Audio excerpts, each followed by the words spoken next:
Mm. Mm-hmm.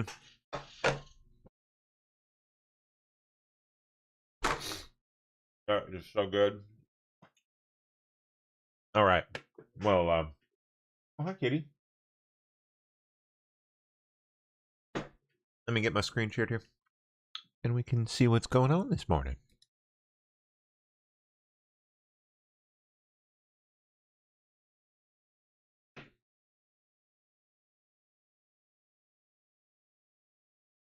Okay.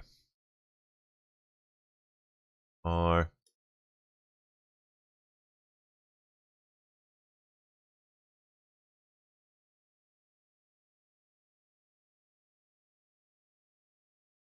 okay, I've got to see it.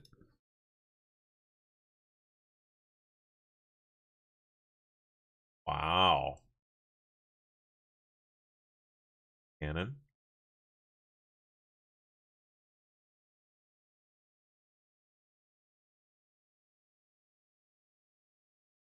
Dang. Okay. I've just decided I'm gonna start playing with this stuff. I'm gonna start playing with 3D modeling now too. This looks way too fun to like not play with. I don't know what I'm gonna make with that yet, but like, God, it just looks so fun. Video game?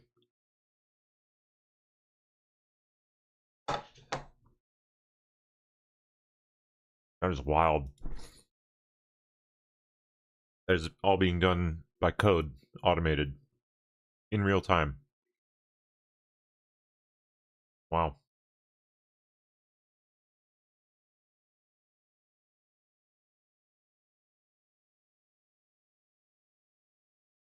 Alright, get me off the AI stuff here and onto some news. How about that? Oh, and popping up my Rumble chat friends would probably be good too. We can do that.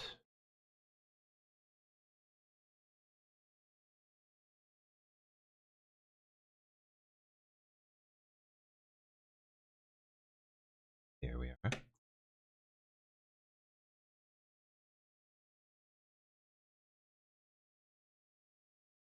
Oh yeah, I think Steph's traveling, so not have the benefit of her wonderful eye for the news here. We gotta go scope it out for ourselves. All right, let's go to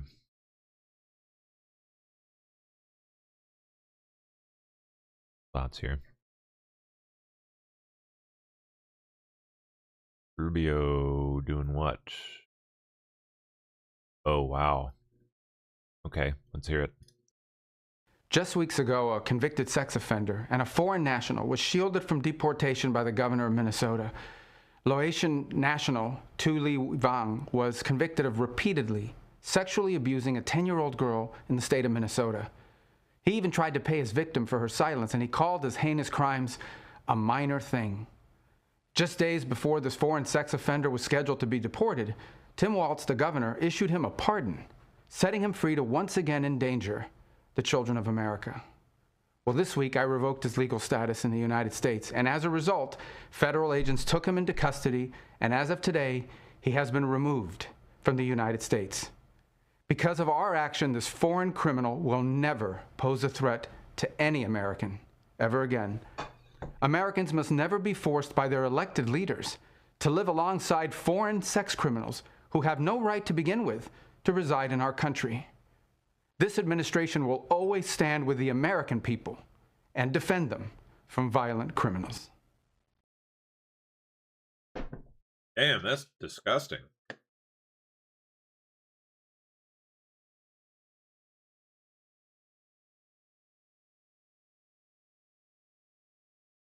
Laos is a fucked up country. Full of that shit. Disgusting.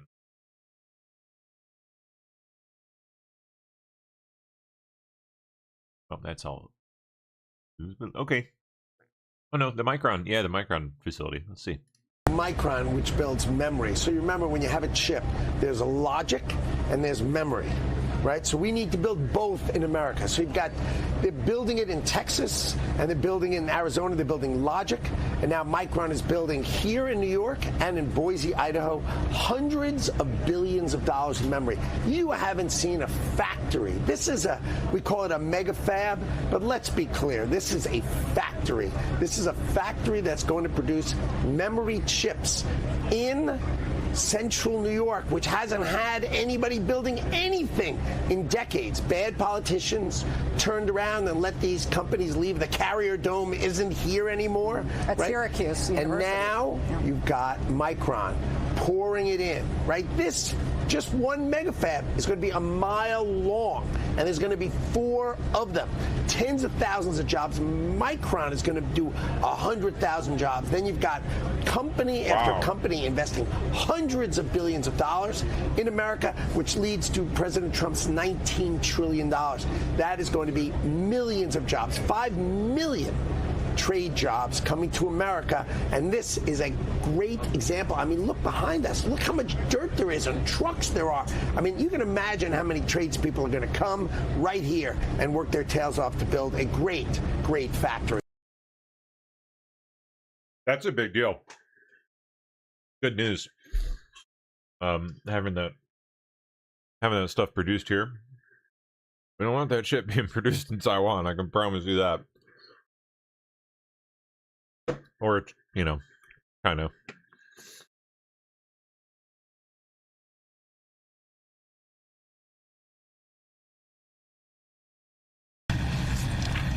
You guys, I have to tell you, this is really exciting for any business viewer, because this is an actual moment where 1,400-acre property is going to be turned into a massive memory chip fabrication plant. That's why they're calling it concrete progress, because it's been 5 years in the works. They already had a groundbreaking back in January, but today was the concrete pouring, and I wanted to show you. I wonder what exactly they're going to be producing, like what kind of memory. Look at these 2 gigantic cement mixers, and they had the name Micron put on all of them. And what's really incredible about this, and just to let you know, Clay is about 10 minutes away from Syracuse, is that this is a moment where you're seeing business and politics on both sides of the aisle come together. This moment marks not only something that is going to be massive here, the largest fabrication plant for memory chips in all of the United States of America, 1 mile end to end. But it also actually marks the beginning of massive job creation. About an hour ago, CEO of Micron, Sanjay Mehrotra, Something this big is going to bring a lot of jobs. That's good news. spoke about how the effort began way back in 2021 with a meeting with Governor Kathy Hochul. She grew up in this area, and she talked about how in the 1970s what had been a very vibrant industrial area went bust. I don't know if people have been missing it, but like, memory prices are fucking outrageous. They're through the roof, and you can't hardly turn anywhere in the tech world to buy anything. Oh, you guys, I'm holding up a laptop, without now paying out the ass for it. So it's like there's a massive worldwide shortage due to, well, you know, a lot of things, mostly AI, but Apple just like jacked up their prices. Jeez, between $100 to $1,300 depending on the item.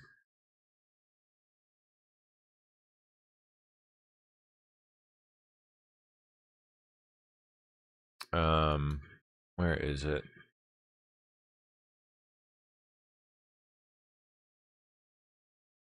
Yeah, there we go.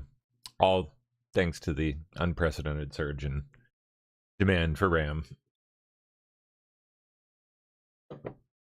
And personally, I would prefer not to pay out the ass for my RAM.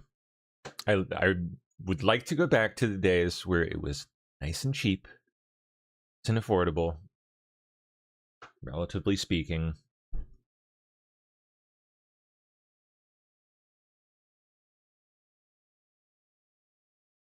I mean, we were in like Graham Heaven there for a while, for a long, actually a good while before all this happened. It was like it was as cheap as it had ever been. All computing parts, all pricing for all computing was great, fantastic, and that had, I think, more or less been the trend for years.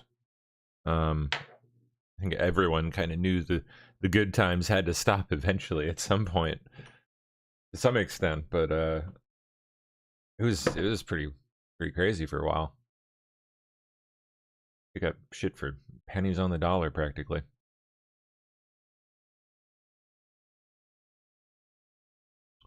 Okay, what else is cooking? Turkey, what's going on? It was a other NATO summit, yeah. Huge success, because of President Trump's leadership. We have seen over the last year since the Hague summit, where we all agreed to 5% of GDP on defense spending, a fundamental shift in NATO and the unity in the room, and the fact that allies have invested about $150 billion in the last year since they made that commitment in defense, plus another $50 billion in new procurements, all from the United States, that benefits the U.S. defense industry, supports U.S. jobs. This was a great vibe, as you would say, in the room and surrounding the NATO summit. The defense industry showed up, and our allies showed up. And, President Trump has every reason to take this victory because it's due to his leadership. It was a I missed a lot of the travels. Other than the little recap clips I caught with you guys. Toyota's expansion in Texas. Oh, that's good. Okay. So, a little auto manufacturing coming back can't hurt. It'd be a nice thing. We're going to get $3.6 billion in San Antonio, 2,000 jobs direct. Oh, freaking bad, man. 20,000 because of the supply chain effects and the multiplier effects. Good. And this is going to be the first. You're going to see Hyundai, you're going to see Honda, you're going to see Nissan. Everybody's going to come here because of those factors. So we're going to get 3.6. Who else? Everybody's going to come here, and this is going to be the first. You're going to see Hyundai, you're going to see Honda, you're going to see Nissan. Hyundai, Honda, Nissan. Everybody. More on the way, I guess.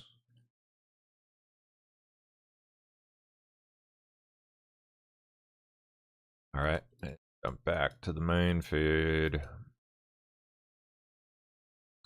China now becomes the second nation to recover an orbital rocket's first stage. So they have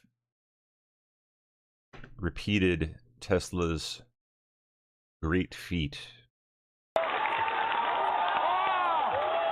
in their own way. This looks different.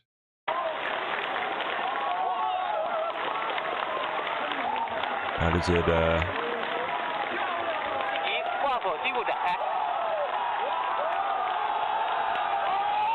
where's the arm? Where's it get caught at? NVIDIA's horrendous.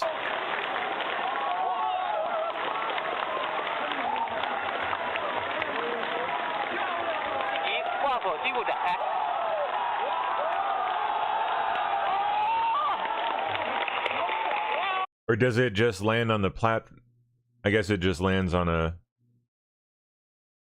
flat on the platform down here or something. I thought it was gonna get caught by this little sticky outy dingus.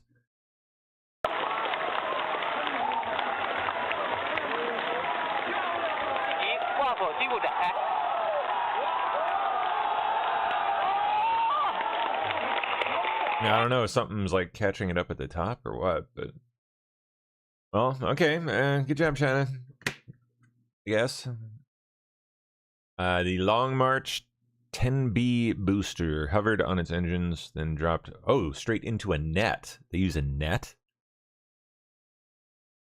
That's...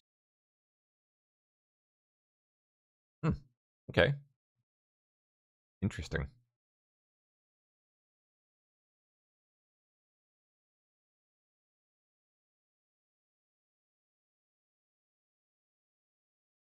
I don't know how exactly a net would work.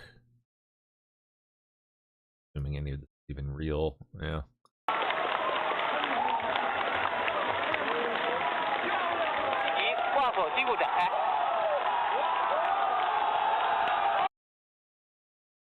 Wonder if there's more video. Ryanair passenger, age 61, nearly sucked out of Greece, Germany flight after damaged engine debris shatters cabin window, suffers friction burns.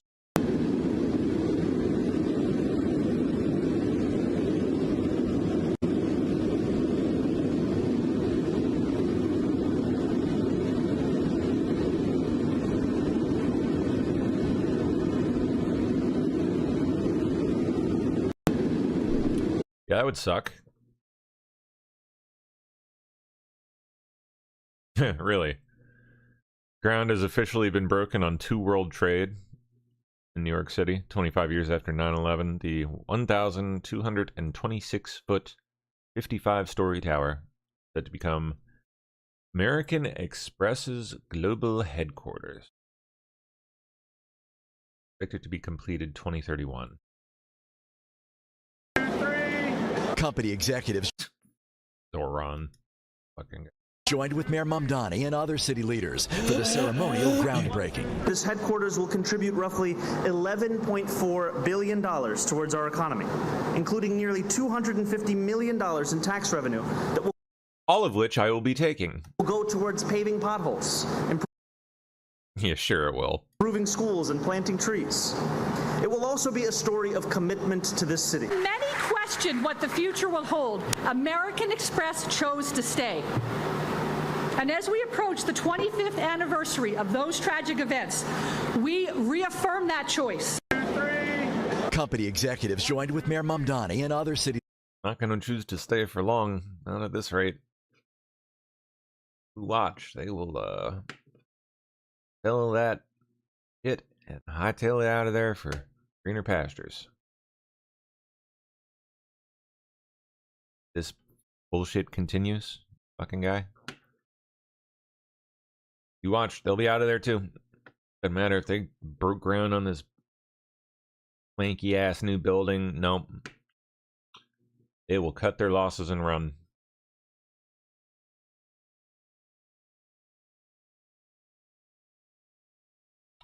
Sean Parnell off. Okay, official account for the assistant to the Secretary of War for Public Affairs. Secretary of War visited the DIA. For what? We got. As your Secretary of War, I cannot do my job without the immense, tireless, and often unheralded efforts that you put in every single day. You are their eyes and ears. Success on the battlefield doesn't start when the first shot is fired. It begins right here with what you do and your dominance in your realm. The intelligence that you gather and the analysis you produce dictate the decisions made by policymakers in Washington and commanders in the field. If you innovate, if you take calculated risks, and if you push the boundaries of what is possible to secure our nation, you will have the full support of the Department of War. Full stop. With that top cover comes a great responsibility to drive change, understanding that you are no longer constrained by legacy thinking and outdated processes. The mission and the moment is simply too urgent and important. Thank you for all you do. God bless you, and God bless our great republic.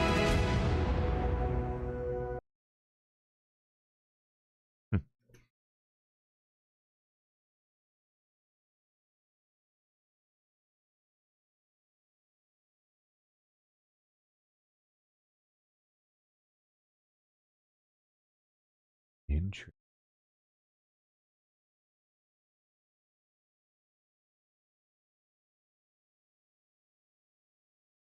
Okay.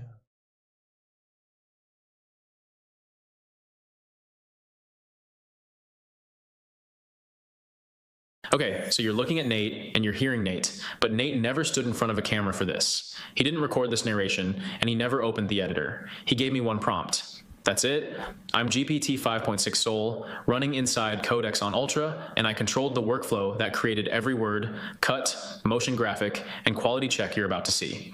OpenAI released Sol broadly today. That is pretty freaking nuts. July 9th, after a limited preview, and calls it the company's strongest model yet. The bigger shift is Ultra. It doing all this stuff, all the motion graphics. Coordinates 4 agents at once, so instead of answering one question, I could run an entire production. And I want to show you guys exactly what that means, including where I needed 11 labs, HeyGen, and hyperframes to finish the job. We used hyperframes. That's what does all this stuff. Excellent. Really good. Sol is really, really good at long, messy work that crosses tools. OpenAI calls it the company's best coding model yet. I believe it. Played with it just a little bit so far, but wow, it's quite good. What's the latest on the turtle? New footage confirms Mitch McConnell was loaded into an ambulance on a stretcher when he was initially transported to the hospital. EMS audio recordings found an unknown person was unconscious due to cardiac arrest with CPR in progress. This was back in mid-June, like June 14th, I think it was. Gotta pass by that door so many freaking times.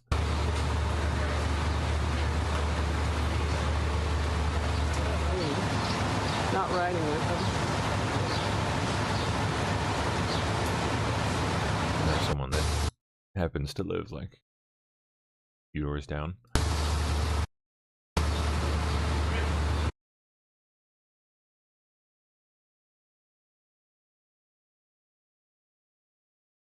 An interesting.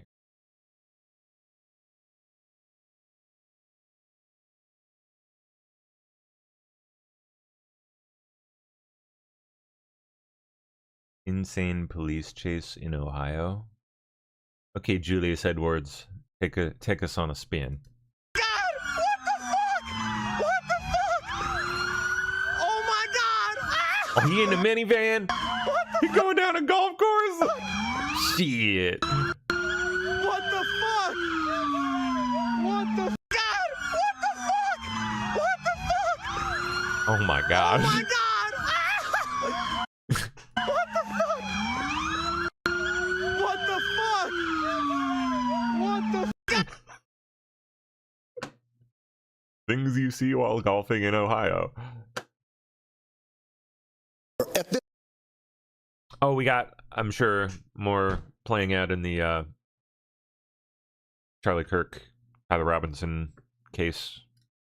Let's see. At this point, we're at 4 confessions. You got one to the parents, you got one through the text messages to his lover, you got one through the note that he leaves for his lover, and then you have the confession also to the police. Let's move on to the surveillance video, because this is going to show the movement. They presented this in court yesterday, the movement before the shooting, the actual shooting itself, and then after the shooting. That was in court yesterday.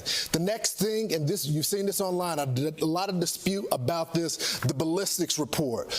They found a casing and also the gun was loaded that they found. So what they're going to do is they're going to look at what was fired, the bullet at Charlie Kirk, and then they're going to compare it to the gun and the firing marks. Those are exclusive, meaning if another gun fired, those markings are not going to be the same. That's how they linked it to the suspect here. Okay, then you go to this Dremel tool right here. Why is this important? In the note, he talks about the tool, the witness on the stand, the lover, talks about Mr. Robinson asking for this tool about a month ago to actually put those inscriptions into the bullet casings that were found later on the scene.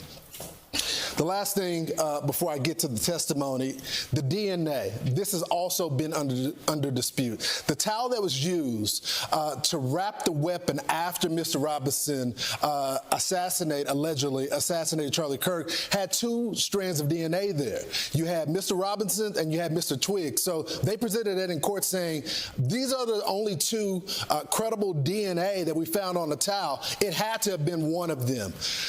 Lastly, you get to the testimony. This is what I talk about, that confession where the suspect essentially confesses it to his lover. He puts it in the text messages. He puts it in the note and tells him why he did that, why he wanted to assassinate Charlie Kirk. He talks about his political motives. And lastly, he puts the note under the computer desk. And then you got the text messages right here.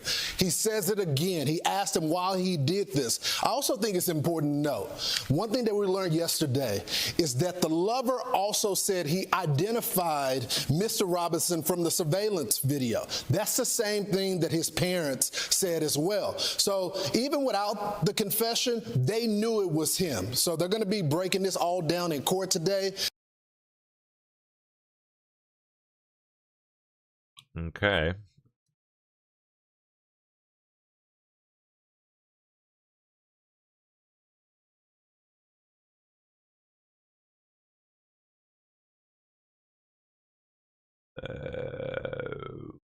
Okay. Oh, no. That's, I'm about to see the largest steam locomotive in the world. I've waited my whole life to see 4014 Big Boy in action, so today is a very important day. These trains are pretty neat. With crowds lining the tracks, an unexpected arrival before the main event. Damn! There's 2102. Where's Big Boy?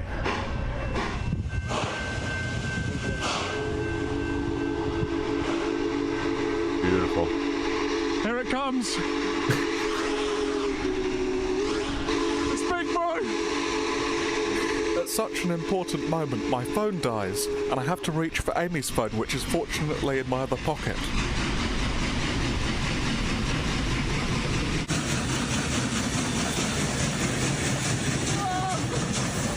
Wow. A dream come true, but 2102 is about to... I know I've seen one of these. I forget which one. Blow my socks off. It's really something. Look at that. Holy shit! Oh my god! Explosive wheel slip. Oh my god. That's cool. Burning rubber, or, you know, iron. Oh my god! Oh my god! Don't cream yourself, my friend. Calm down.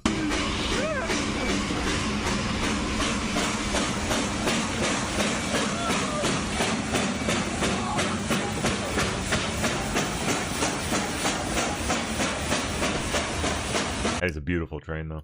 That's pretty cool. I love when people get excited about stuff. It's always good fun.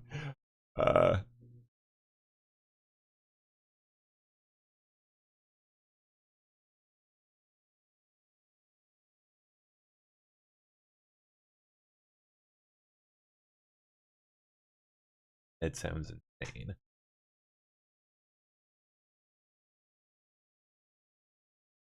Okie doke.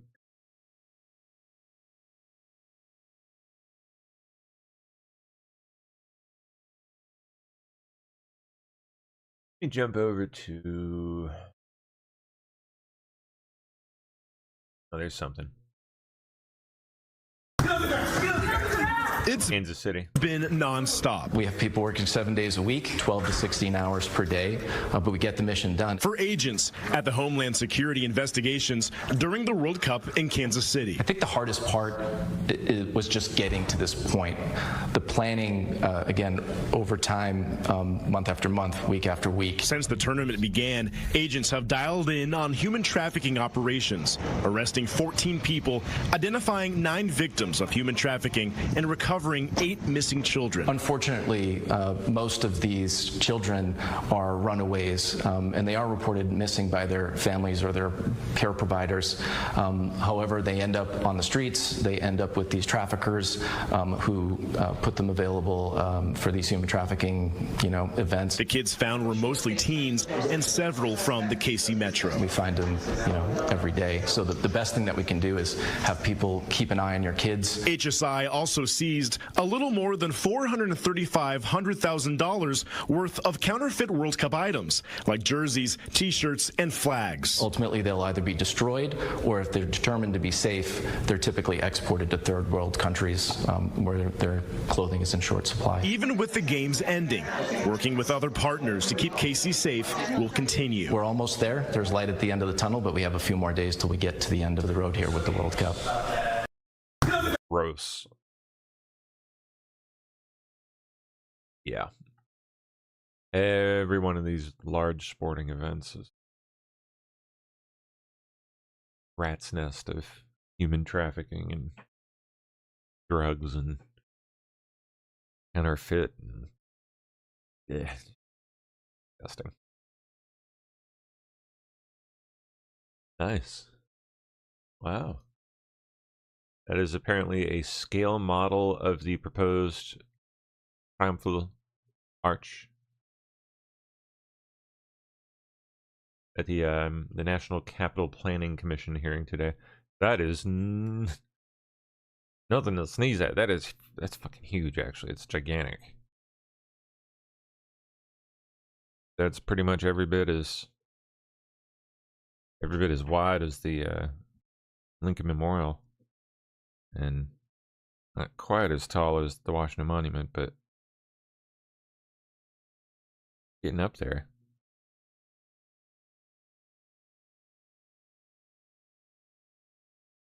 Neato.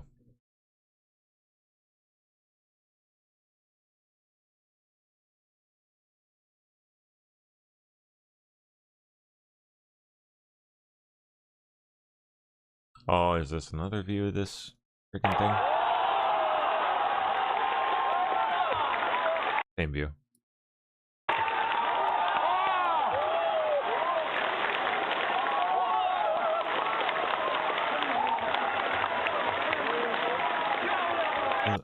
I don't know how the net works. How's the network?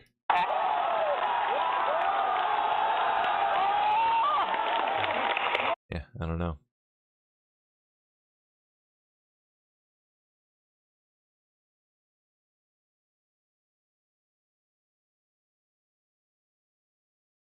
What are we looking at here in Exhibit 19? This is the cartridge case that was recovered from the gun. And what position was this in the gun? This was this is what was in the chamber. Okay. And the chamber meaning that's where a cartridge is before it's, or when it is fired, correct? Yes. Let's say notices what? Notices what? Do you notice an inscription or an etching on this cartridge case? Yes, I do. Will you read what that says? Yes. Oh, bulge. That's right. Notices bulge. And if we can go down to page 2 of the exhibit, will you read what this says? OWO, what's? And to page 3? This. And question mark, correct? Yes, question mark. All right, if we go to State's Exhibit 20.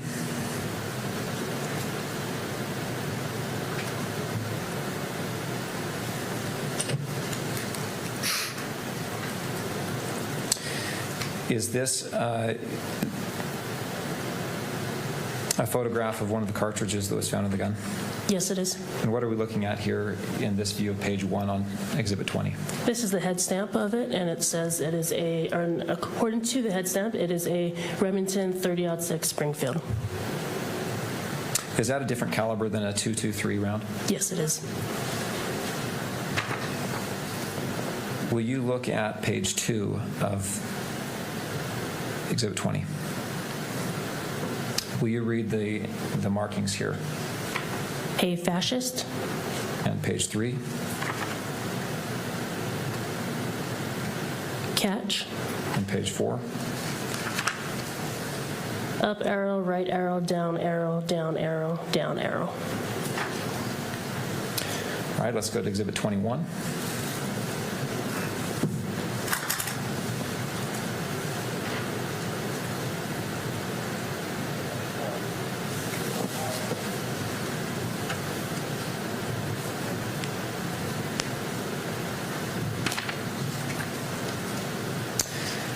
And was this another round that was found in the gun? Yes. Will you read the inscription here? O Bella Ciao. Page 2. Ciao, ciao. All right, let's go to Exhibit 22.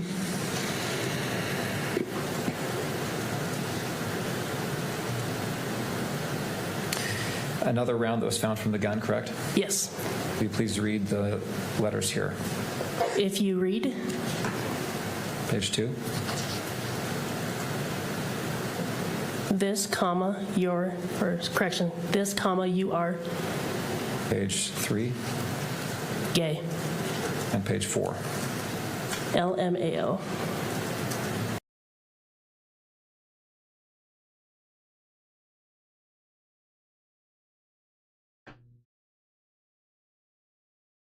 Very odd.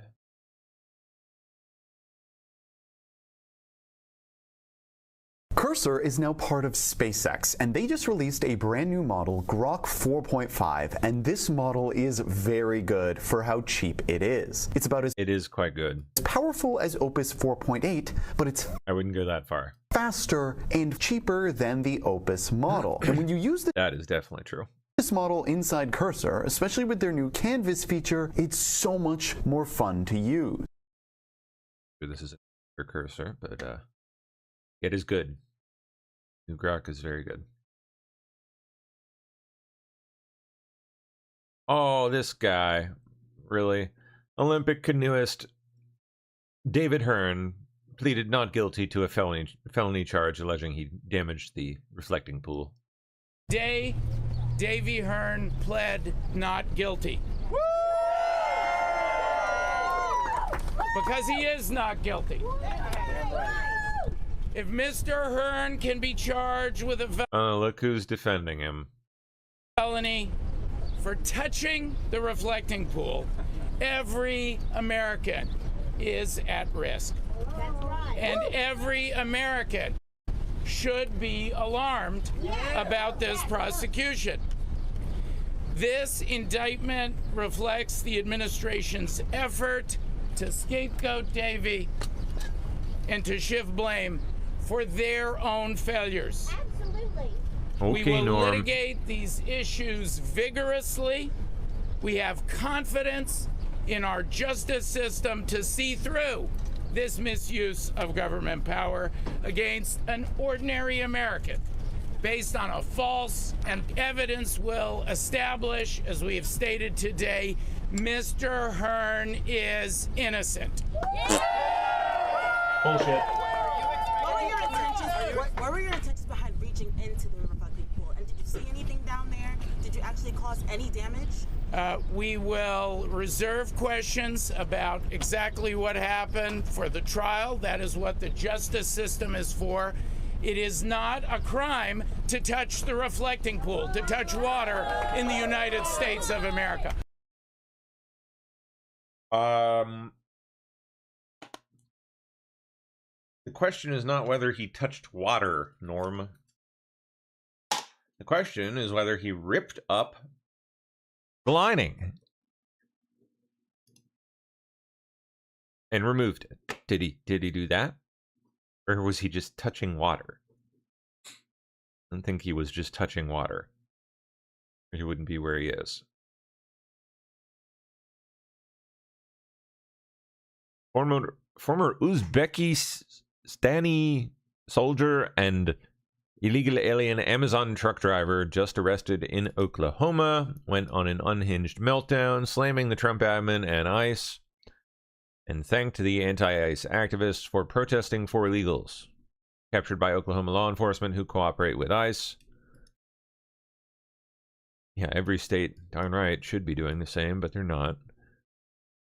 Why is Amazon hiring illegals? Rossiyadan ham battar bo'lib qoldi, ya'ni xavfli bo'lib qoldi. Amerikada hozirgi vaziyatda juda ham vahimali, ya'ni juda ham xavfli bo'lib qoldi. Hattoki ishlash tugul, pul topish tugul bu yerda tinchgina yashash ham xavfli bo'lib qoldi. Sababi hozir hamma joyda it's become dangerous to work and earn in America. Not if you're here legally. Hozir hamma joyda Trump ma'muriyati tomonidan belgilangan ICE, immigratsion slujba deymiz, immigratsioniy xodimlar farqi yo'q. Kim bo'lsa o'sha og'riq tiqyapti, jismoniy kuch ko'rsatyapti, kerak bo'lsa otib o'ldiryapti. Men hozir video Yeah, gonna show footage of the propaganda priest. bu narsalarni qo'ymayman, sababi buni balkim ko'ngli bo'shqa ko'rishi mumkin yoki bir bolalar ko'rishi mumkin. Shuning uchun u narsalar joylarini qo'ymayman. Sizni ushlab olib ketgandan keyin ham sirazi davlatga jo'natmayapti. Ular 4-5 oy sizni qamoqda sovuqda ushlab turyapti. Bu yerda yotasiz, ovqatda mazasi yo'q, kirganlardan bittasidan so'radik. Ovqatda mazasi umuman. U ham mayli, ovqat ham mayli, lekin hozir vaziyat toki amerikanistlar biza, ya'ni man deylik yoki boshqa bir viza bilan kelganmi, green card bilan kelganmi, через Mexico kelganmi, boshqa bo'lib kelganmi, qanaqa Yeah, all of those can go the fuck home. I don't care. Go away. xullas chet ellik bo'lib kelgan Amerikaga, ya'ni Amerikada tug'ilib o'smagan bo'lsa, ya'ni chet eldan o'sha любой bitta davlatda Amerikaga kelib yashayaptimi? No. Amerikani fuqarolari mana bizaga o'xshaganlarni chiqib himoya qilyapti. Mana necha mingta odamlar to'planib bizani himoya qilyapti. Ko'ryapsizlarmi, amerikaliklar o'sha davlatiga qarshi chiqyapti. Ya'ni, "Oy, deport qilmalaring, oy, kuch kerak, oy, qiynamalaring", bunaqa deb xullas chiqib, даже biz uchun amerikanistlar kerak bo'lsa jon beryapti. Вообще tushunmayman. No, they are not. They're standing around little powwows with their drugged out neighbors, smoking joints, and banging on drums. Hattoki biza uchun, ya'ni butun mana hozir boya They're risking their life. Get the fuck out of here. yuqorida aytib o'tganimdek, butun immigrantlar uchun hattoki politsiyachilar ham o'sha immigratsion xodimlarga qarshi chiqyapti, olib ketishga qarshi chiqyapti. Nima kerak, olib ketmaysan boshqa. Ya'ni These fucking people. All right, I don't think I can take another minute of foreign babble. Back to Uzbekistan. You go. Wherever the fuck. Located. Oh, the hearing has started back up. All right, I'm going to break down a few things. You mentioned. Well, I certainly wouldn't rely on this retard for coverage. Gotten every damn thing you've ever heard about this wrong. An exploding microphone, like for real. I'm sorry, but if you bought that, like, do you have any idea what explosions look like? Like, did we watch the same video? No exploding microphone in that shit. Like, get the fuck out of here with that. This whole exploding microphone thing has just blown my fucking mind. All the people that have just taken it and run with it without so much as I don't know, maybe a step back, maybe a rewatch of the video. Like, hey, is there actually an exploding mic here? There's not. There's like a little black microphone sitting on his shirt that goes dink. No expulsion of gases, poof of smoke. Like, do people not know what an explosion does? It's just fucking nuts, man. No burn marks on his shirt where the thing was. Nothing.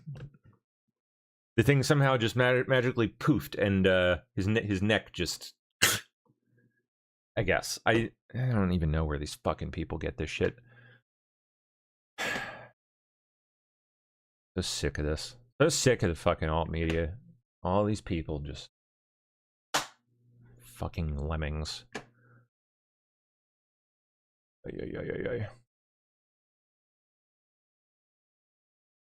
So, yeah, sorry if you bought that, but I don't.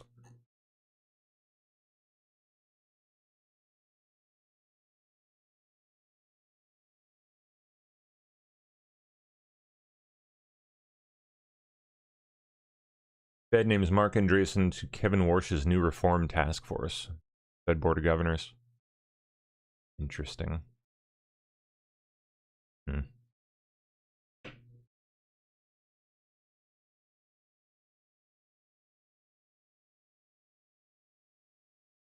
We got to hang. Israel has shared intelligence with the U.S. indicating Iran has recently developed a new plot to assassinate President Trump. This first little bit of news on the Wall Street Journal. They've got a source telling them that Israel relayed to the U.S. intelligence about a new plot to assassinate President Trump. And frankly, it doesn't come. I don't know. Something tells me we probably shouldn't just believe that.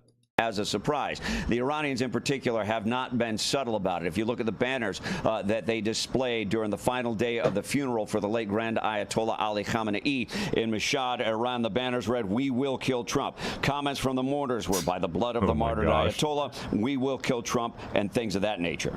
Is this the one where what's his name? The MAGA communist guy. He's not MAGA, but, you know, the guy that pretends to be. Jackson Hinkle. Jackson Hinkle. Gotta be the event he was at.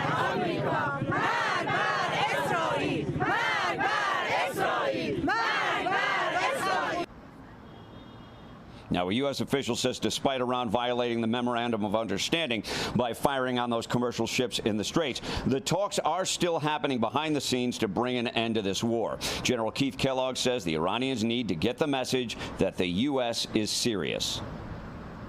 You take that 14-point MOU and you throw it away. And you start to make the Iranians understand that we are not equals in this fight at all. There's three demands we have. One is we're going to send the IAEA to get the enriched uranium and the centrifuges. Number two, we're going to open up the Strait of Hormuz. And if you attack it, we'll attack back. The third, you're going to lay off your neighbors. You're going to stop shooting at Kuwait. You're going to stop shooting at the Emirates. Israeli Prime Minister Benjamin Netanyahu spoke by phone with President Trump yesterday. Netanyahu does not want President Trump to sell F-35 fighter jets to Turkey. He says it will upset the balance of power in the Middle East. Netanyahu emphasized statements made by Turkey's President Recep Tayyip Erdogan in the past against the existence of the State of Israel.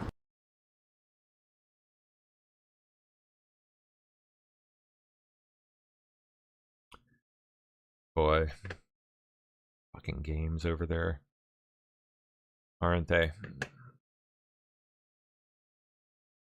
Can't trust any of them. Not a single nation in that entire shithole segment of the world.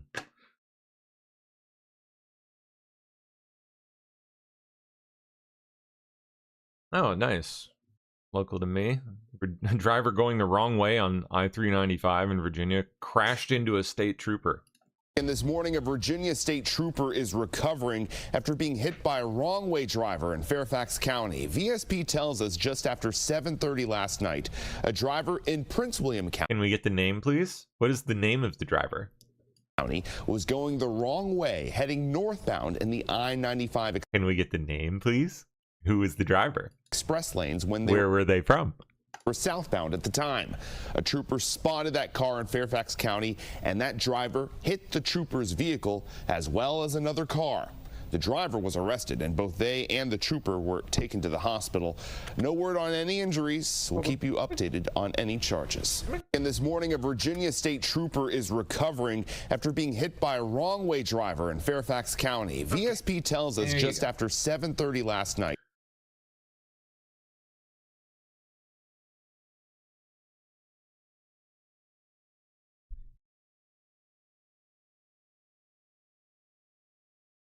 What? 2 New York City churches were firebombed last night? Suspect identified as Yogesh Sairangi, a 36-year-old Guyanese national.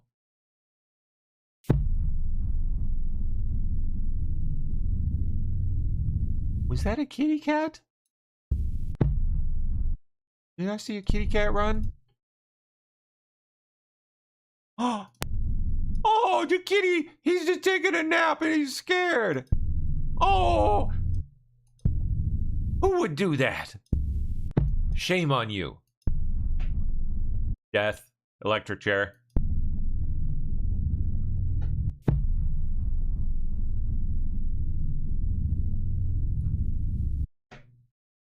We're not sending him back to Guyana. He's going to the chair.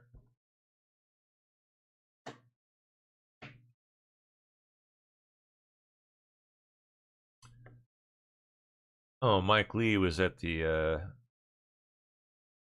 Kirk assassination trial. I was in the courtroom today, sitting next to Jack Posobiec and just behind Erica Kirk, when evidence was admitted by Judge Graff. That evidence, the evidence admitted today, is absolutely compelling. It's damning. It contains multiple confessions by the defendant, Tyler Robinson, acknowledging not only that he killed Charlie Kirk, but acknowledging that he did so having planned it in advance in great detail.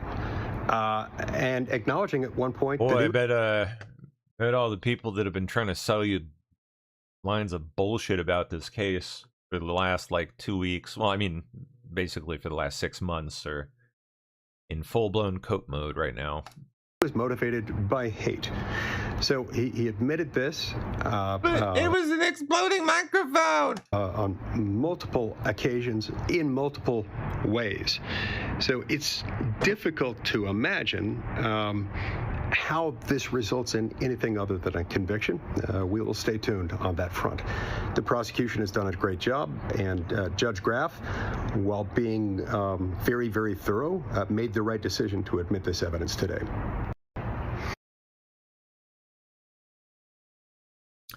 Personally, I would like to know more about Lance Twiggs' communications and connections and some other things, but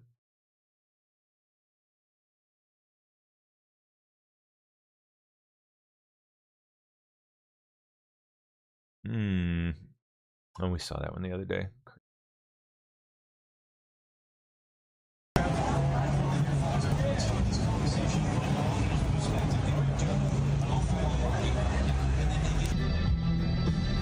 In my home turf. What are they doing? They messing up my freaking World Cup, people. Crazy. Middle Eastern, guarantee you. Only people that hang out at this mall anymore.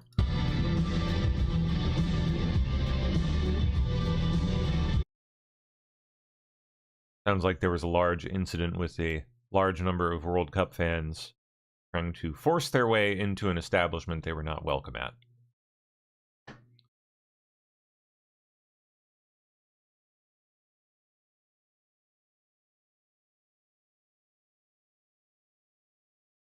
Oh, did we cover this one? I don't think we did. A Hampshire man is accused of snatching a 9-year-old girl off her bike and sexually assaulting her. Police say this happened last Friday afternoon in Pine Grove. Investigators say Janio Velázquez Muro grabbed the girl from her bike and forced her into a car. Velázquez Muro was arrested after an extensive investigation that included surveillance video and neighborhood canvases. He will stay in jail until his next court date.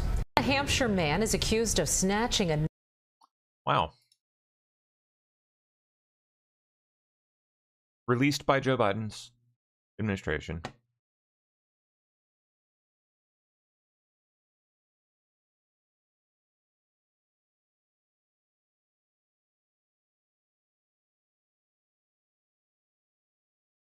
Oh, great. Some more local stuff.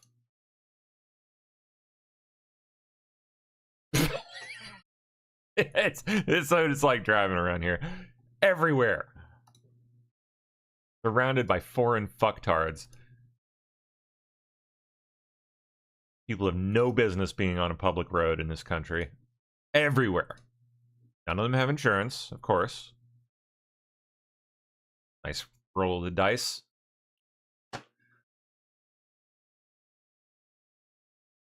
And how the fuck do you do that? I'm sorry. I'm so sick of this. It used to be so nice to drive. So pleasant to do it for fun. Can't do that anymore. I haven't been able to do that really in years unless it's at like 2, 3 o'clock in the morning. Because I'm surrounded by morons like this.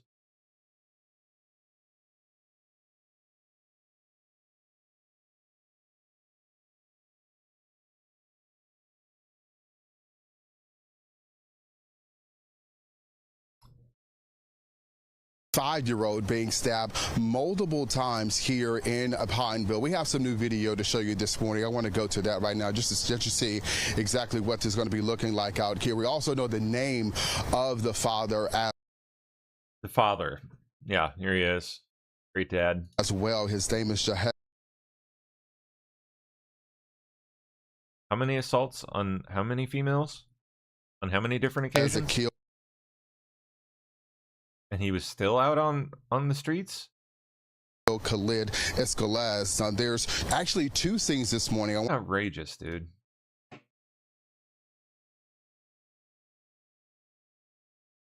God, I guess X is just giving me the crime beat now.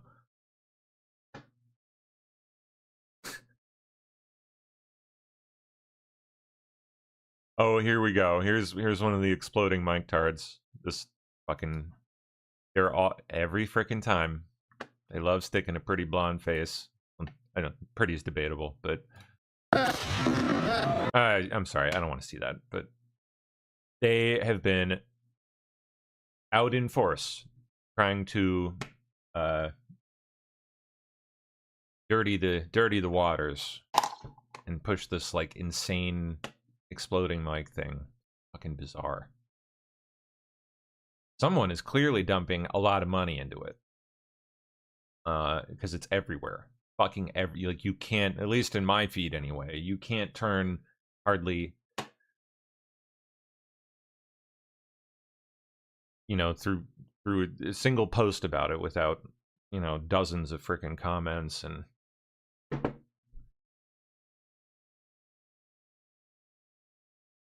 it's really weird. It's getting very strange.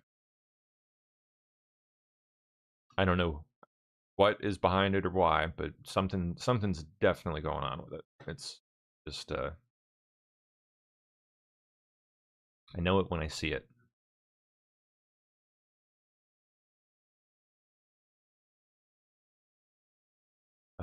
Creepy. Oh, the fountain's fixed?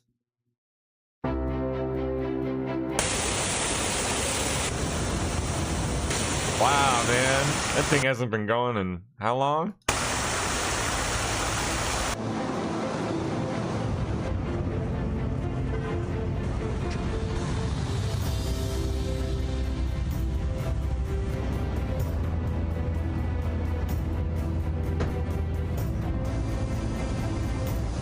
This plaza is exactly on the route that L'Enfant planned for DC, which is the Capitol behind me, and this great Pennsylvania Avenue ending at the White House, which is one block that way.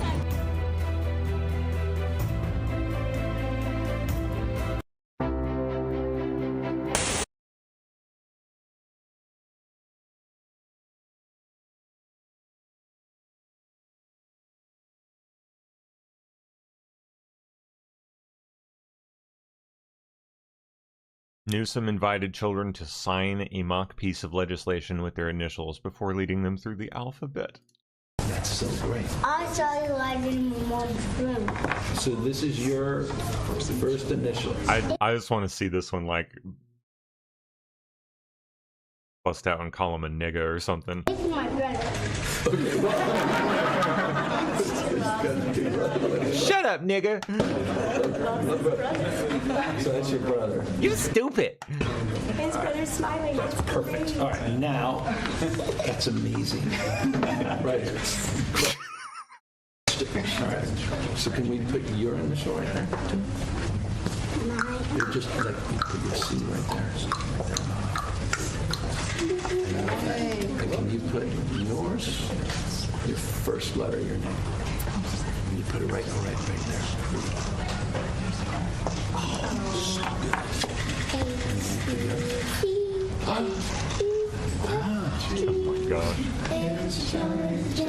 Oh my gosh.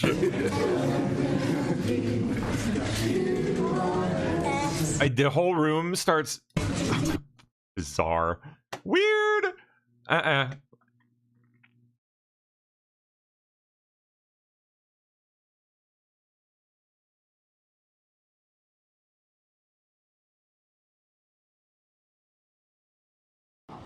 So, Jack, I know you and Fuck off. Fuck off, Jack. Okay. Well, the trial spun back up again. I wonder if we have any more business coming out of that.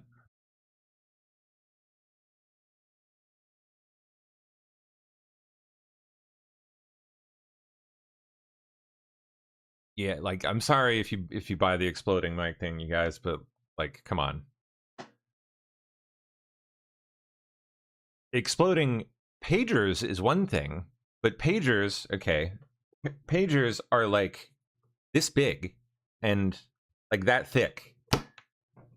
A microphone, like one of those little like tiny guys, not even as big as this USB stick.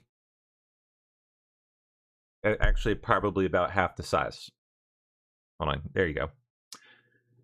You're not going to pack enough explosives into something this tiny, especially with all of the electronics that are already inside there for the thing to actually continue functioning, to be able to kill someone. And on top of that, even if you could, you're going to be hard-pressed to show me a single fucking frame of any of the multiple angles of video on that day that show any explosion anywhere in this region. There's nothing that you're going to be able to show me that indicates there's an explosion there at all. I'm sorry. No proof of gases, nothing. I mean, the thing stays attached to his fucking shirt with a little magnet. Like, you think a dinky-ass little magnet is going to hold through an explosion strong enough to bust out his neck and kill him? Like, fuck off with that. The whole thing is just so absurd to me, and it blows my mind that people have bought it. Fucking blows my mind. I mean, if you can find the footage of the mic actually exploding, send it to me. I'd love to see it. But you're not going to find it.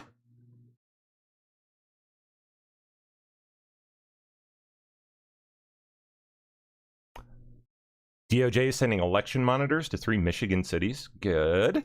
You swore Which ones? in more than 100 new attorneys and staff to the DOJ Civil Rights Division. So that's another optics there, that there is growth of this department under your leadership. There's a lot of work to be done, and clearly when you see the pictures, people are ready, willing, and able to sign up to be under your guidance there. It's a big deal. It was inspiring. I said on X, I almost teared up when I saw this photograph, because it is a big deal to hire 100 lawyers and staff in the Department of Justice in less than a year and a half. We lost a lot of people at the beginning because a lot of the lawyers in the Civil Rights Division, some who'd been there for decades, didn't want to do the job, the new priority to protect all Americans. But guess what? I gave a bunch of speeches. I put out the call. I was relentless.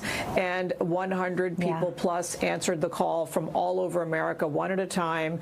I'm so grateful to have them, and we're still hiring, and we can use another 100. So the next 100, we'll swear them in with all pomp and ceremony too. You swore in. Interesting. Very good. How do you do this? usajobs.gov.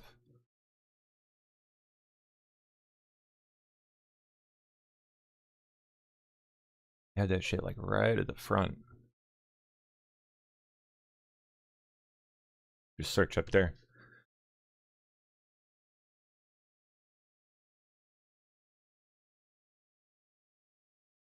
And clerks, I don't know. But go do it.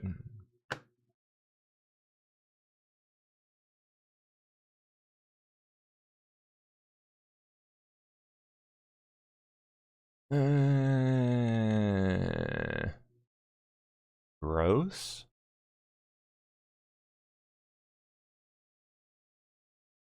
Oh my gosh. Oh, that's just a dumb AI video. All right. We'll skip it then. Oh, interesting. 1,000+ hours of J6 body cam video released by DC Police. Judicial Watch forced the release of over 1,000 hours of DC Metropolitan Police body camera footage from the events of January 6, 2021 at the U.S. Capitol. The videos were released as the result of an April 2026 court ruling in a DC Freedom of Information Act lawsuit.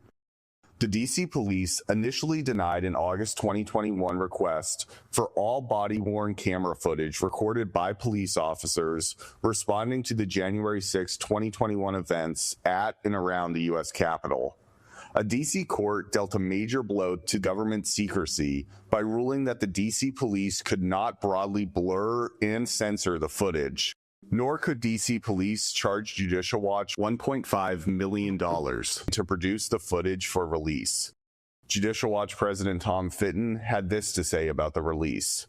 The release of these previously secret DC police January 6 body cam videos are the result of a hard-fought victory for transparency by Judicial Watch. Judicial Watch encourages citizens, law enforcement, Congress, and media to carefully review these videos so they can see more of the truth about January 6. The release of the body cam footage is another in a long list of Judicial Watch victories related to January 6, including a historic settlement for the estate of Ashley Babbitt, an Air Force veteran who was shot and killed by police officer Michael Byrd in the Capitol. Babbitt's death was the only official homicide on January 6th. To view... So, how do we get access to it?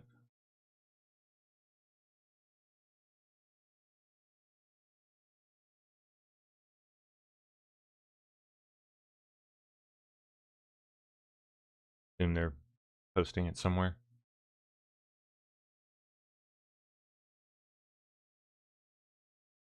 Wonder what might turn up in that.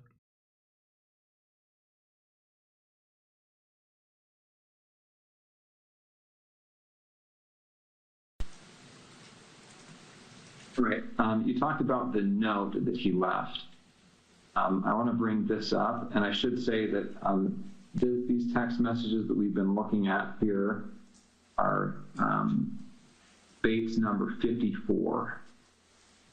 Okay, the notes have been titled 16.3 with a note, and this is Bates number 58. Do you recognize that on the screen there? Yeah. What do you recognize it as? That was the note under his keyboard that he was referring to in the first text of that chain.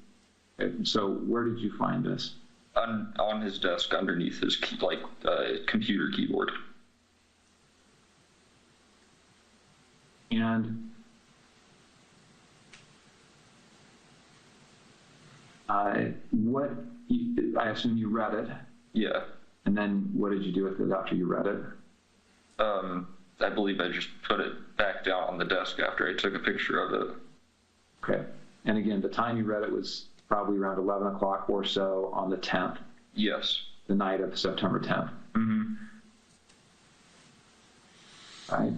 And did you ever see that again after you placed it back on his desk?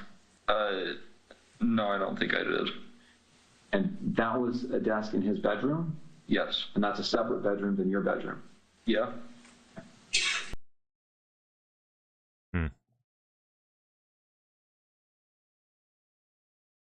Hey.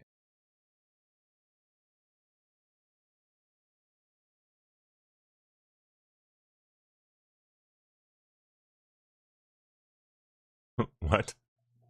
European leaders are in shock as Turkish president gifts them a gun? Nice revolver. Or is this, I don't know, this is getting community noted. UK Prime Minister Starmer left the gifted revolver in Turkey. Like a pussy. Ah, for decommissioning. Yeah, you gotta have the barrel like welded and, you know, I don't know what stupid requirements they have, but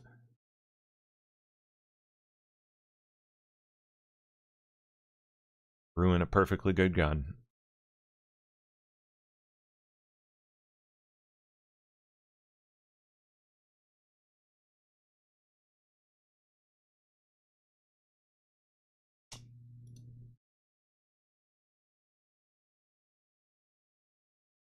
Oh, yeah, this is pretty nuts.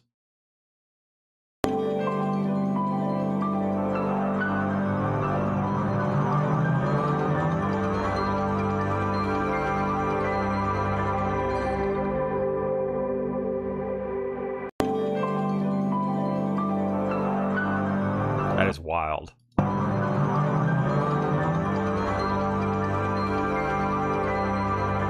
Amazing.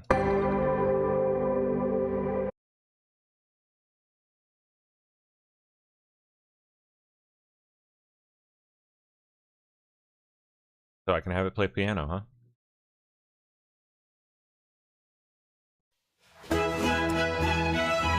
Wow.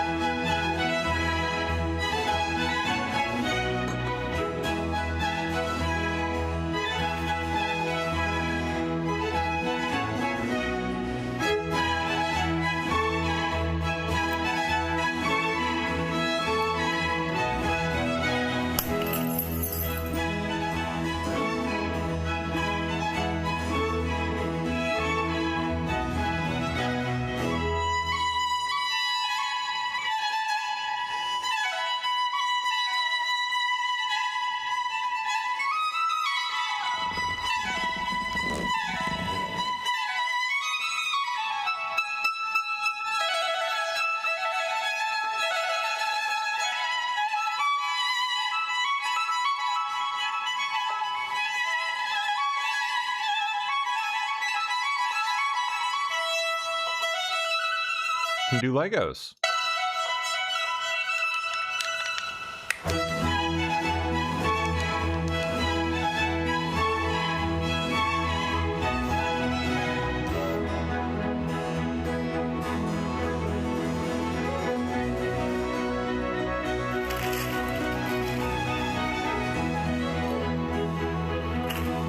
That's mean.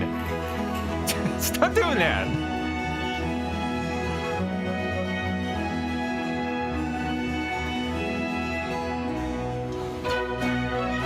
Oh, it can hook its little charger up. Wow. Interesting. Wild times.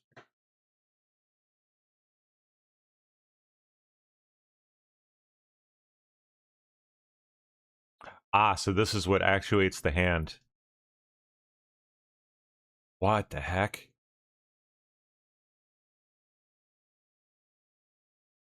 Wow. Weird.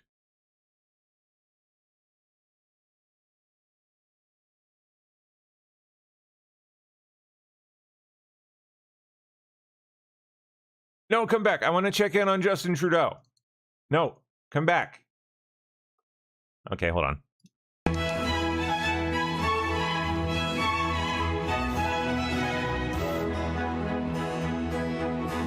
Wow. Huh.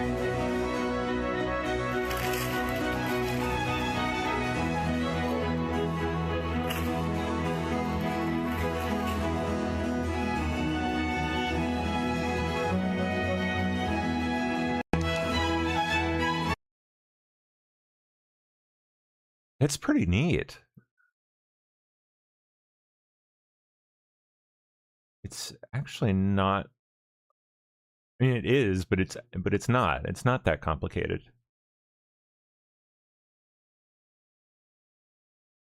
They all work the same way. That is so neat. Really cool.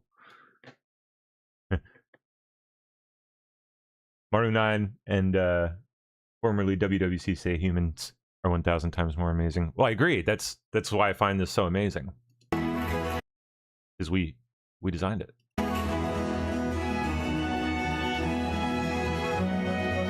Incredible.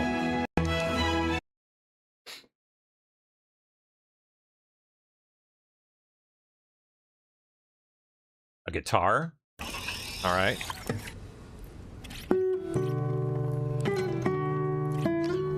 Wow. Oh, this is a movie, okay.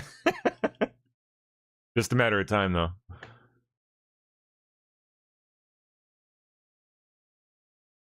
Like, as in later this year.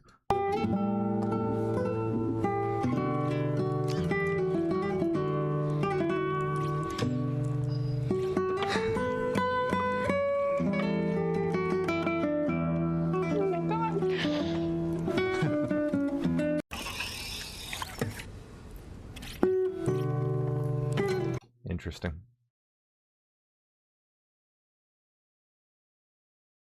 Okay, now back to Justin Trudeau. I want to catch up with Justin Trudeau.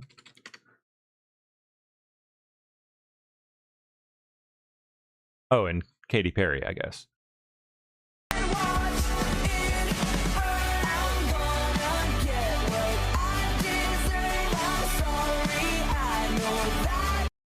Is that Justin Trudeau? Oh my god, it is. That was Justin Trudeau bouncing around like a fruitcake. Right there.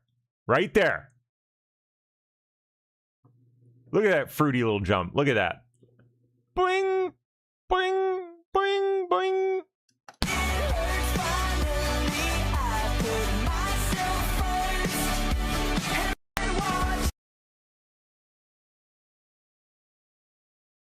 Yep. Went from 10 years of ruining Canada to jumping around like a fruitcake with Katy Perry. Like nothing had ever happened. Jeez. Okay. Well, I'm sorry I did that.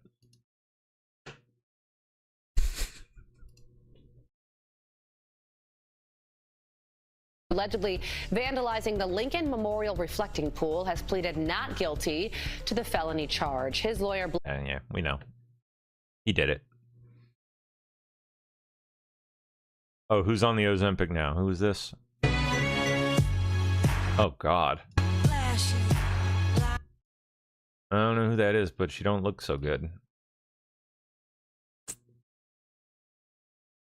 We've, at the DOJ, prosecuted... Okay, we got some more details on this. Good. On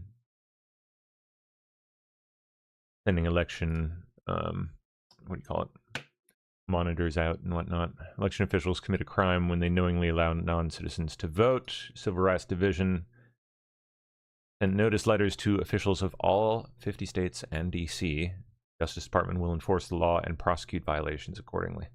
We've, at the DOJ, prosecuted numerous people in the last year and a half who have voted illegally. Just this week, there was an Australian national who voted in multiple elections in 2022 and 2024. And I've got other cases in the pipeline. So we just want to put a stop to it so that all Americans can feel confident that their vote isn't being canceled out. Pretty simple. That's right. And that Australian woman is Denise Natali Migliore, claiming U.S. citizenship so she could vote in federal elections in Louisiana, did so in 2022 and 2024. That's according to the case. But to your point, it is not just the person casting the vote if they're illegal. These are election officials. There is exposure for people who are elected officials. Why would they not, even just for their own sake, to avoid any prosecution, not be very aware of the exposure and comply to the T? You put them on notice, Harmeet. Well, see, that's the knowingly part. Now, to be convicted of a crime, you have to knowingly allow something illegal to happen or look the other way. I think they don't want to know. That's one reason why they aren't cooperating with us at the Department of Justice, because we will be giving them back a list of people and say, we've run these numbers of suspected people who didn't have a citizenship record, and we believe these 20,000 people on your voter rolls are not citizens. You need to remove them. I think they don't want to do that. There's a history of that in states, and, you know, it's red states and blue states. I've been getting pushback and complaints and, you know, whining about it from Utah and from Arizona and from the usual suspects, of course. They say it's bullying. It's law enforcement, and I actually hope that I don't have to prosecute anybody under this or other criminal statutes, but the reality is people are going to cheat, people are going to do this, and we're here to catch them and put an end to it.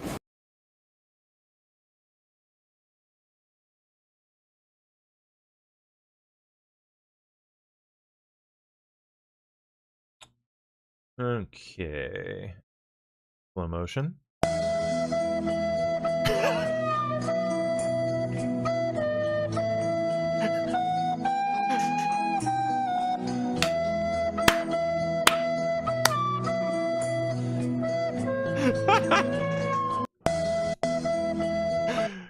Oh god, I gotta download that freaking recorder song. It's just so good. So good. Endlessly usable.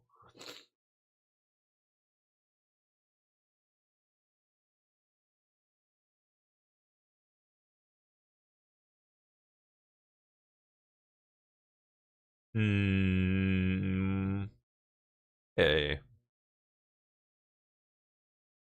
One of the best ways of taking care of your heart this summer is to get out and walk briskly. And I'm talking moving, not like you're strolling through the mall, but you're about to miss your flight and you got to go running through the airport.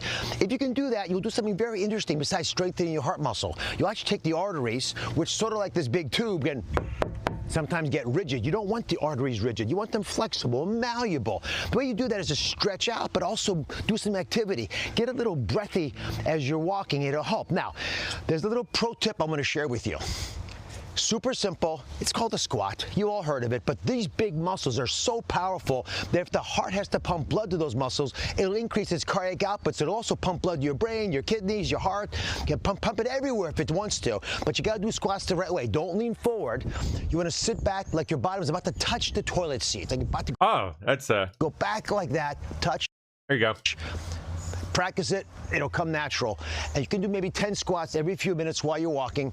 You can do that anywhere. And if you get while you're walking? Super lucky. You want to try that for me so I can see it? Pro tip.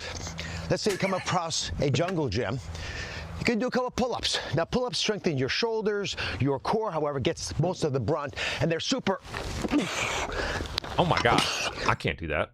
I doubt I haven't tried in the longest time. Now, if you don't have it in you, just hang. It's fine. Whatever you can do to open yourself up a little bit. I used to be the pull-up champ, like literally, of my school. Key is to get out and move briskly this summer. Like literally, there was a chart and I was at the top. We can do it at a fast pace. Not anymore. Your heart will love you.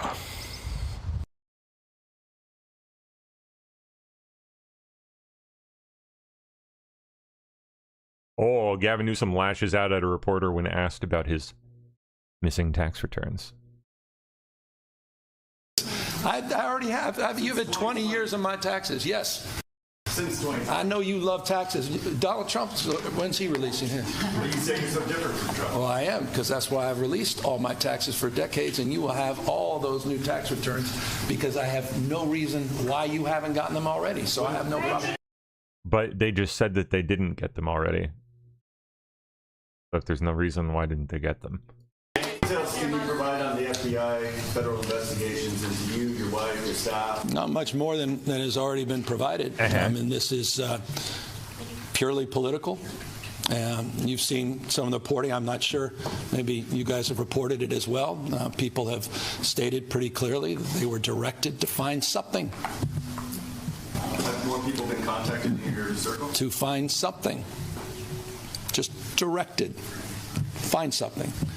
It says everything you need to know about the United States of America under Donald Trump. And so we continue to, maintain vigilance as it relates to the just weaponization by the Department of Justice and other power ministries under the Trump administration.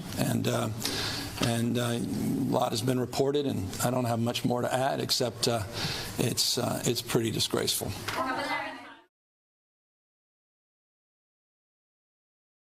Yes, you are.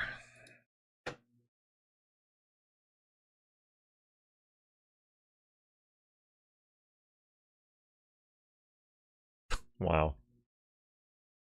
Mayor Mamdani released his map of New York City's immigrant enclaves, except he apparently forgot a few spots, like the Italians. He forgot the Italians. I don't know how you do that.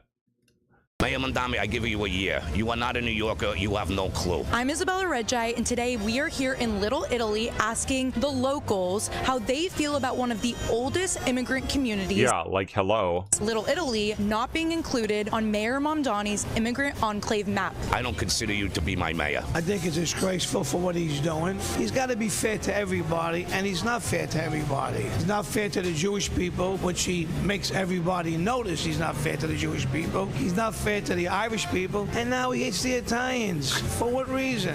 What do we do to him that he should hate us? They always sort of pushed us to the side. I got it, yeah. Italy, they take care of their own problems. and we're always pushed aside. And I think it's about time that we have to be firm about this. Otherwise, we'll totally be forgotten. If you understand what took place here over 100 years ago, between 1880 and 1920, when the mass migration of Italian immigrants first came, this was the stepping stone for the Italians. Well, the Bari family came here 120 years ago from Sicily. They were immigrants. They landed down in what's known as the Five Points. Grandma started the San Gennaro Festival. That right up there, that is Grandma. That is Grandma. Grandma from the Bari family. Okay, she is the heart and soul of this neighborhood. My grandfather was on the Society of St. Gennaro, which happens to be this year 100 years. So it means a lot to me, Little Italy, you know? There's no such thing as left or right down here. Both sides of the street are beautiful. And what makes New York City such a special place is a collage of many different cultures. People from all over the world come here and settle. And they need to be recognized for the contributions that they brought to this wonderful country.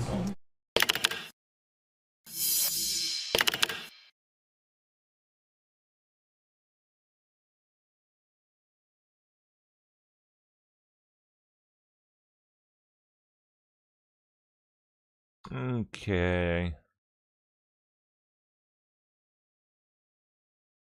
Oh, what?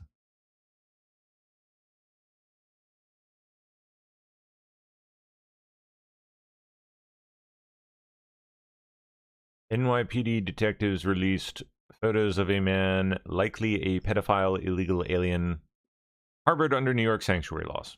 The NYPD is searching for the wanted for assaulting young boys in Queens. Person who raped a 15-year-old in Queens. Police putting out this photo of the person they are trying to locate. It happened last month in the back of a home on Austin Street just after 9:30 p.m. The victim was taken to the hospital. The NYPD is searching for the person. All right then. Yep.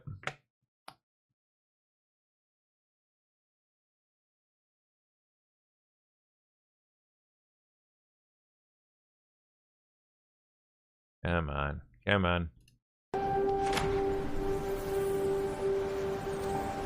Wow.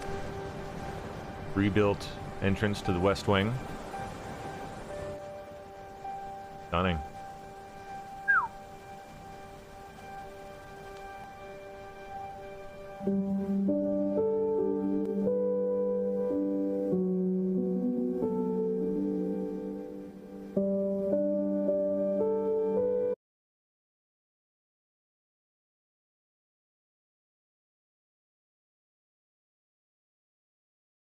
Oh, come on.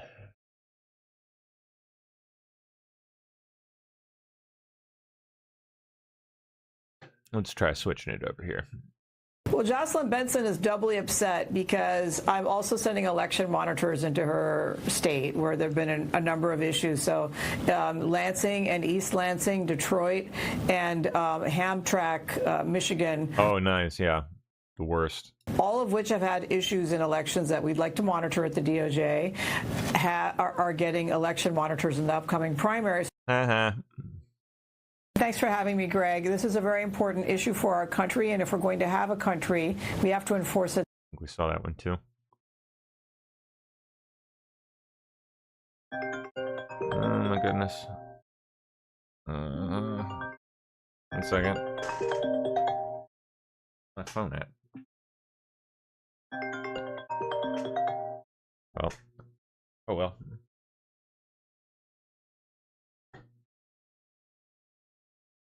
My problem with the voting roll complaint is that in state after state after state after state, we see local leadership unwilling to do anything to keep their voting rolls clean. We saw it, say, for instance, in the state of Oregon, where hundreds of thousands of fraudulent or non-existent voter registrations through some litigation had to be taken off the list. This is true in a lot of states. I don't understand the objection to having a clean voting roll, if for no other reason than to give the inhabitants of the state some confidence that people are keeping up with it. First of all, that's not the only issue at play here.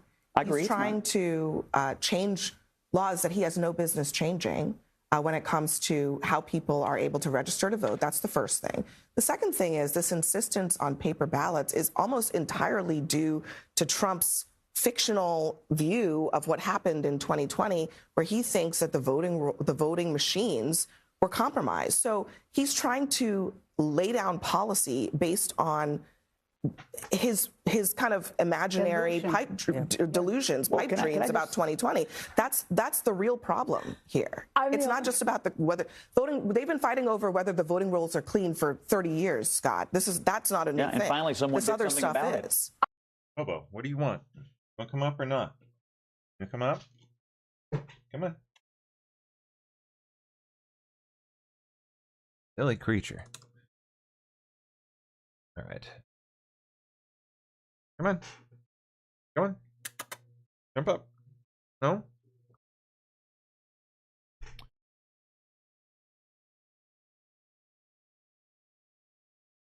His legacy, your voice, couldn't be a better slogan. In like 20 minutes.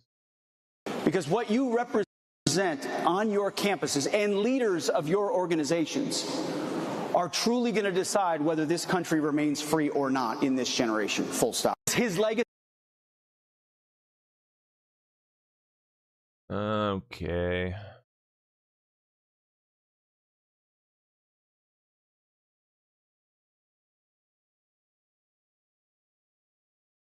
Anything interesting? Come on. All right, Bobo, come on. Make up your mind. You want to come up or not? Like, what are you doing? Keep scratching at my leg.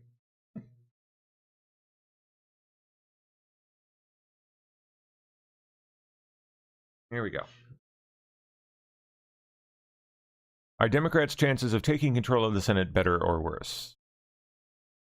Do you think that Democrats' chances are now better or worse to retake control of the Senate with what Graham Plattner has brought to the that guy Senate race?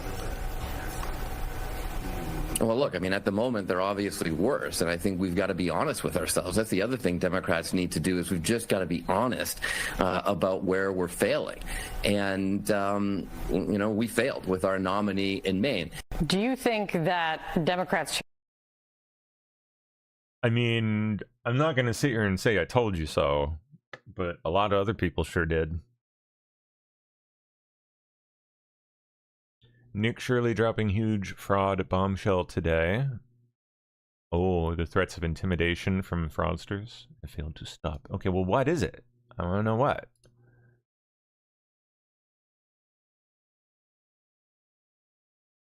Oh, it's locked behind a wall. Boo. Ow, Bobo, no claws.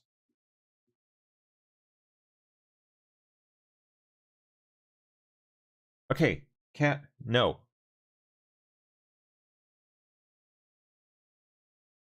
I can't tell you how many of my former high school classmates have brought this up. They're working in tech, software consulting, and they tend to be, for whatever reason, Indian recruitment firms. Every damn time.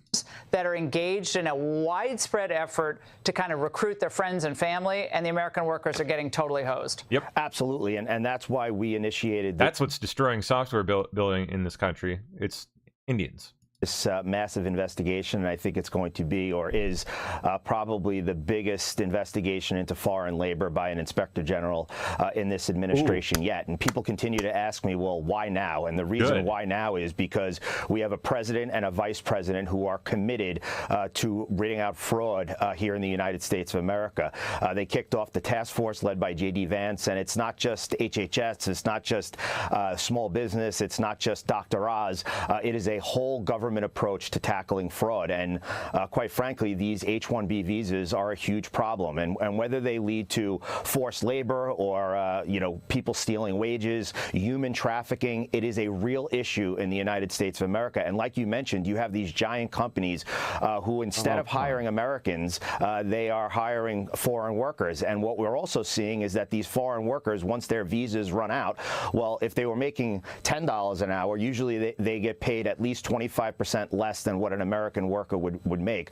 But if their visa runs out, well, then they continue to stay on the job, and they're making a quarter of that. So they're working for pennies while Americans are looking for jobs. And President Trump has made it very clear that he wants to rein in the golden age of the American worker, and I am working side by side with our acting secretary, Keith Sonderling, to tackle the fraud in the H-1B visas and to put people behind bars and hold them accountable.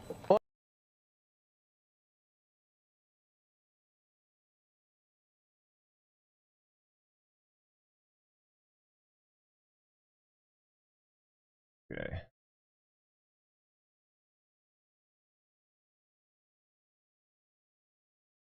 See here. Michigan Senate race. Attacked by your rivals for calling yourself a physician, not just a doctor, even though you don't have a valid state medical license in New York or Michigan, which apparently is what you need legally to call yourself a physician. Do you wish you'd just stuck to calling yourself a doctor, which you are, to avoid all of this controversy and attacks on your physician status? You know, at the end of the day, it's not about whether or not I'm a physician or a doctor. The question is, can you see a doctor? It's not about my education. It's about whether or not your kid gets a good education. So I'm just not spending that's a good time. line, but people would say it's also about, did you tell the truth? Well, I would say that I was the health director for the city of Detroit, and I've done more to provide more people health care or eliminate their medical debt than most doctors have done in their practice career. Attacked by your rivals for calling yourself a physician, not just a doctor, even though you don't have a valid state medical license in New York or Michigan, which apparently is what you need legally to call yourself a physician. Do you wish you'd just stuck to calling yourself a doctor, which you are, to avoid all of this controversy and attacks on your physician status? You know, at the end of the day, it's not about whether or not I'm a physician or a doctor. The question is, can you see a doctor? It's not about my education. It's about whether or not your kid gets a good education. So I'm just not spending that's a good time. line, but people would say it's also about, did you tell the truth? Well, I would say that I was the health director for the city of Detroit, and I've done more to provide more people health care or eliminate their medical debt than most doctors have done in their practice career. Attacked by your rivals for calling yourself a physician, not just a doctor. Loopy loopy loo. Currently a measles outbreak at an ICE facility in South Arizona. What precautions are being taken? Like, why does it? Gross. No, thank you. Former Trump campaign advisor Steve Cortez did the polling. White House correspondent for Semaphore Shelby Talcott's with us. Former political advisor Mark McKinnon as well. Normally it's ladies first, but Steve, I want to start with you. You've done this polling. What do you attribute it to, and what does it really mean? I attribute it to relative peace in the month of June. I took this poll right before the 4th of July. And to put this in context, Leland, month after month, I've been getting steadily worsening polling for the president and for the GOP. The mood of the country has been very bad, and I've been somewhat of the grim reaper regarding my polling. But lo and behold, June, we have oil go from $110 to $70, relative peace in the Middle East, prices coming down into the 4th of July, I think a surge of patriotism. And guess what?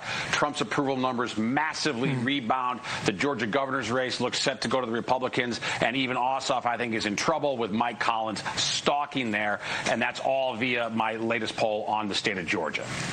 Well, and Steve is one to be believed on this program because you were the one when you were getting bad numbers who rang the alarm bells about the economy long before anybody else did.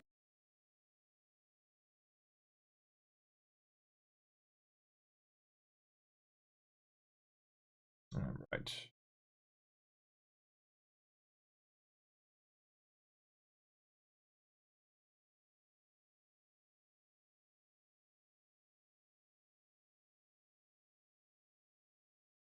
Creepy. What? Oh, that's old. Crews add tarp to front of the White House to hide scaffolding. Oh yeah, that we saw it the other day. Renovations. Future leaders early. Oh, okay. Here's Shirley's preview. I guess this is what's coming later today. Here at Future Leaders Early Learning Center, this building received over $3 million. Hello, how are you? I would like to see if I could bring little Joey, my son. I remember this one.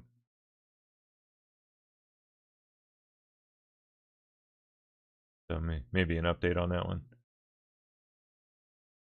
At the NATO summit on Wednesday, President Trump said there was tremendous love in the working session room. He said allies are making great progress toward their military spending. To discuss the latest developments, NTD's Fiona G. was joined by Nebraska Congressman Don Bacon. Representative Don Bacon, thank you so much for joining us today. Let's jump right into it here, right? We're seeing that NATO allies have committed to increasing their defense spending. President Trump still calling on them to quickly reach that 5% threshold there. Are we seeing enough follow through from them, do you think? I think we're seeing good results. Is it 100% no? There's a few countries like Spain and other countries that are not meeting their 5% target, or even 2% in some cases. But there are many countries in Eastern Europe that are spending more per share of their GDP than we are. Poland, the Baltic countries, I think Romania. I'd have to double check that. But long story short, the pressure that the president gave during his first term is having results.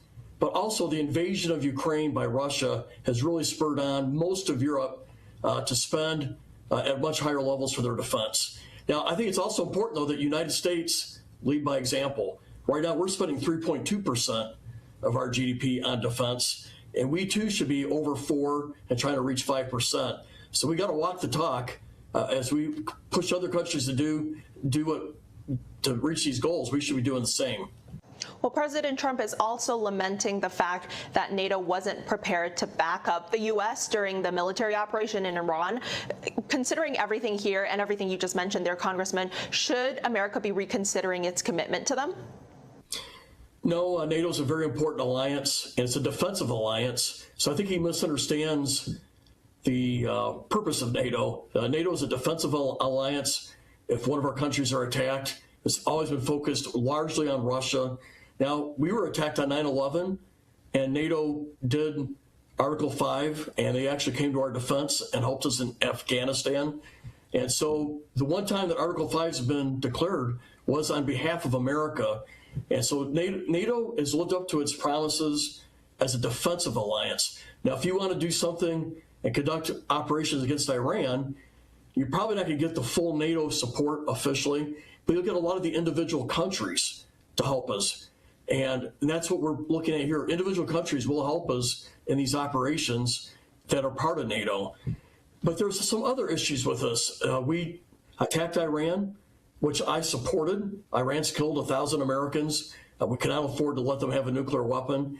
But we made very little effort to persuade NATO early on and the individual countries to help us. So if you attack another country and you don't forewarn or prepare our allies, it's hard for them to immediately come to our side without, I mean, you gotta be persuasive. You gotta come there and work with them. But we conducted these operations and demanded an immediate support from them. And I think that was probably a little hard to expect rationally.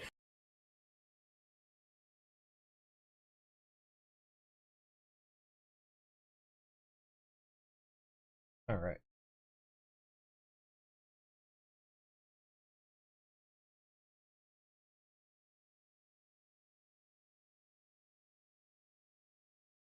So I know there are 2x or 3x more great Americans like you leading chapters around this country. Excess speaking of some CPUSA event, PLS. I don't know.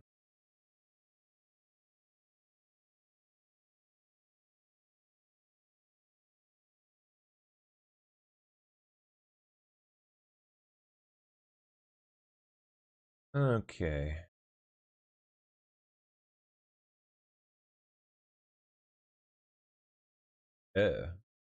Gross. Your take on Graham Plattner withdrawing from the race? I think it's really interesting that this suspension is coming at a time where the Democratic Party for the last 10 years has been rattled by controversies over superdelegates. And of course, the 2024 election campaign where Kamala Harris was kind of the chosen heir of the Democratic establishment, and people felt slighted that they didn't feel like they had as much of a say as the party elites. And so Plattner using that leverage in this way, I think, is super interesting. I know that the main Democratic Party has come out with a convention-style system to try to placate everybody involved. What it will come down to, just like the superdelegates controversy back in 2016, is who's going to be in that room. And I think right now the Plattner camp, the progressive camp of the Democratic Party, which seems to have a lot of momentum outside of Maine at least, wants to make sure that their people are there. They see the polling coming out right now that says Troy Jackson is doing well, and I think they feel like they still have a lane to have a progressive representative in this race. Do you think Democrats are wow. now in a better position to beat Susan Collins or a worse position? That's a great question. You know, I think everybody in Washington, D.C., left, right, and center has learned not to underestimate Susan Collins.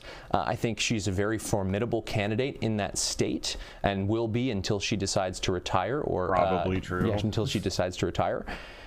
I think they will be better off right now if they get the progressive that they want. If they don't get a progressive after this progressive candidate, Graham Plattner, got 72% of the vote, relatively unchallenged in the Democratic primary, the Democratic Party in Maine will feel like this is a return to form.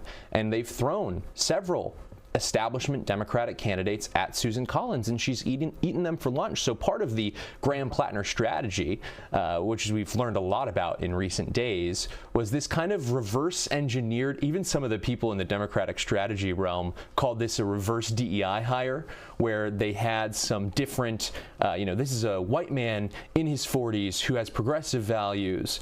If they go back to that, or they try to put Troy Jackson in, you might see the Democrats maintaining momentum there. But they will be, I think the Democratic base in Maine will be pretty miffed if they go forward with a candidate that is more establishment when the progressives seem to have all the momentum.